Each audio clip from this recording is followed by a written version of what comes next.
नमस्कार दोस्तों, मैं हूं प्रिंस और स्वागत करता हूं आपका स्टोरी विद प्रिंस में। दिल्ली में यमुना नदी का जलस्तर बढ़ने से बाढ़ का संकट बना हुआ है, जहां दिल्ली के साथ साथ हिमाचल प्रदेश, पंजाब, हरियाणा और उत्तर प्रदेश में भी हैवी रेन की वजह से बाढ़ का संकट बना हुआ है। लेकिन एक ऐसा मामला जो इस हर जगह की बाढ़ पर पानी फेर देता है और चाय की टपरी से लेकर ऑफिस की कैंटीन तक सिर्फ इस मामले को लेकर ही चर्चा होती हुई नजर आ रही है। हम बात कर रहे हैं पाकिस्तान के कराची की सीमा गुलाम हैदर और ग्रेटर नोएडा के सचिन सिंह की प्रेम कहानी की। दूर दूर से लोग पाकिस्तानी भाभी को देखने के लिए सचिन के घर पर आ रहे हैं। साथ ही पल पल मीडिया की मौजूदगी भी वहां देखने को मिल रही है। सचिन से शादी करते ही सीमा ने इस्लाम को छोड़कर सनातन धर्म अपना लिया है। बाकी औरतों की तरह ही साड़ी और सिंदूर लगाने लगी है। साथ ही अपने चारों बच्चों को भी हिंदू बनाकर उनको हिंदू के नाम दे दिए हैं। और इस पूरी ही पिक्चर को ओबेसी ने अभी से हिट भी कर दिया है। अरे पिक्चर बननी चाहिए, फिर तो हिट हो जाएगी। ये तो नहीं मालूम, 3 बच्चों के साथ। तो आज स्टोरी विद प्रिंस में हम बात करेंगे सीमा और सचिन की असल कहानी की और इसी बीच हो रहे बवाल की, जो सीमा को लेकर इस तरह है कि सीमा ना कि सचिन के प्यार में यहाँ तक आई हैं, बल्कि इनके आने के पीछे कोई बड़ी साजिश है। तो क्या वाकई सीमा और सचिन प्यार करने वालों के लिए एक प्रेरणा से भरा चैप्टर है, या फिर इन सबके पीछे है कोई बड़ा षड्यंत्र? और इन सबके बाद भी सीमा का क्या होगा? क्या इन्हें भारतीय नागरिकता मिल जाएगी या भेज दिया जाएगा वापस पाकिस्तान? हिंदुस्तान में शादी कर ली, अब मोदी योगी से गुहार लगा रही है कि उन्हें पाकिस्तान वापस नहीं जाना है। अरे भैया, ये बीएसएफ को बोलिए, अमित शाह को बोलना चाहिए। ऐसा कैसे बॉर्डर क्रॉस करके आ गए? ये लव जिहाद नहीं हुआ। बागों में फिर झूले पड़ गए, पक गया मिठिया अंबियां, उड़े जा मुझे परदेसी, कि तेरी मेरी एक जिंदड़ी।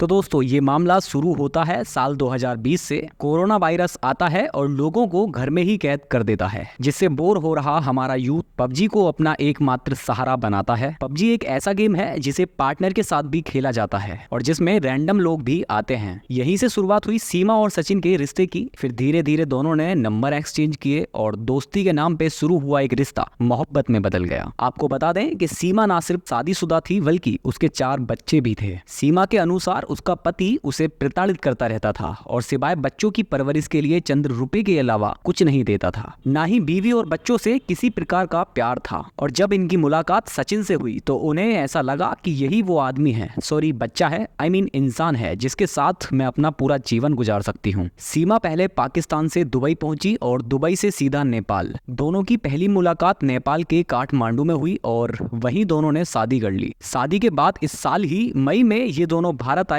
और पहला 1 महीना ये दोनों किराए के मकान में रहने लगे। और जब इन दोनों ने कानूनी शादी करने के लिए एक वकील से बात की तो उसी वकील ने इनकी जानकारी पुलिस को दे दी। सीमा की कोर्ट में पेशी भी हुई, लेकिन कुछ दिन बाद ही उसे जमानत भी मिल गई। हाल फिलहाल में मीडिया में ये बात आते ही ये बात पूरे भारत के साथ साथ पाकिस्तान में भी आग की तरह फैली, जिससे बवाल मचा हुआ है, जिसके चलते सीमा को जान से मारने की धमकी भी मिल रही है। दूसरी तरफ सीमा का कहना है कि अब मैं हिंदू धर्म और भारत को अपना चुकी हूँ और अब मेरा जीना मरना सब यही होगा। अब बात करते हैं उस पक्ष या उस वर्ग की जो इस घटना को एक सीआईडी ऑफिसर की तरह देख रहा है।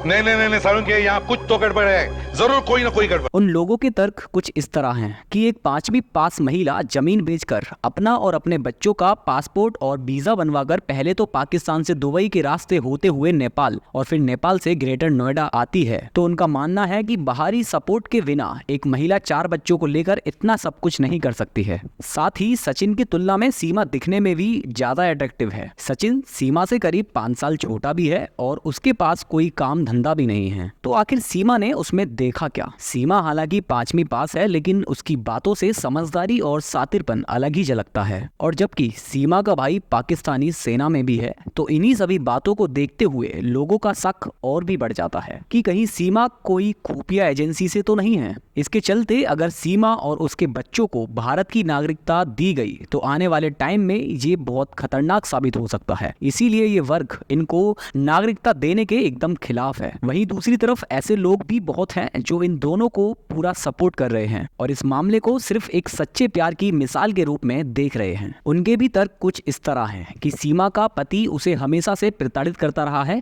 और हर छोटी बात पर उसके साथ गाली गलौज करता है, तो कोई भी औरत इन सब से उभी जाएगी और जब सचिन से उसे ऐसा प्यार और केयर मिली तो वो अपना सब कुछ छोड़कर भारत आ गई। साथ ही हर कोई जानता ही है कि भारत में पाकिस्तान से ज्यादा औरतों को हक और आजादी मिलती है। लेकिन इंडियंस पे ऐसा है कि उसमें वाइफ को पहले कंसिडर किया जाता है, लाइक वाइफ के परमिशन के बिना कुछ हो नहीं सकता। खुश रहेंगे वहाँ पे, सनातन धर्म वो कहते हैं ना, अपना लेंगे, अच्छी खासी जिंदगी गुजार। तो अब सवाल ये आता है कि अगर इन दोनों ही वर्गों को एक तरफ रख के पुलिस प्रशासन और खुफिया एजेंसीज की जांच पड़ताल में ये साफ भी हो गया कि सीमा सिर्फ सचिन के प्यार में पाकिस्तान से भारत आई है, तो क्या सीमा को भारत की नागरिकता मिल जाएगी? नहीं, बस इतना हो सकता है कि सब साफ होने के बाद सीमा को वापस पाकिस्तान भेज दिया जाए, क्योंकि भारत की नागरिकता के लिए 3 एक्ट हैं, जिनमें passport, citizen act, foreigners act. इनके अनुसार अगर कोई विदेशी महिला भारत आकर किसी भारतीय से शादी करती है तो उसे भारत की नागरिकता मिल जाएगी, लेकिन सीमा के केस में सिर्फ एक गलती की वजह से ये नियम उन पर लागू नहीं होता है, क्योंकि उन्होंने इल्लीगल तरीके से भारत में एंट्री की है। साथ ही अब अगर सीमा को पाकिस्तान भेजा भी जाए तो वहां साफ तौर पर उसकी जान को खतरा है, और सिर्फ उसे ही नहीं, उसके साथ 4 बच्चों का भी कोई नहीं जानता क्या होगा।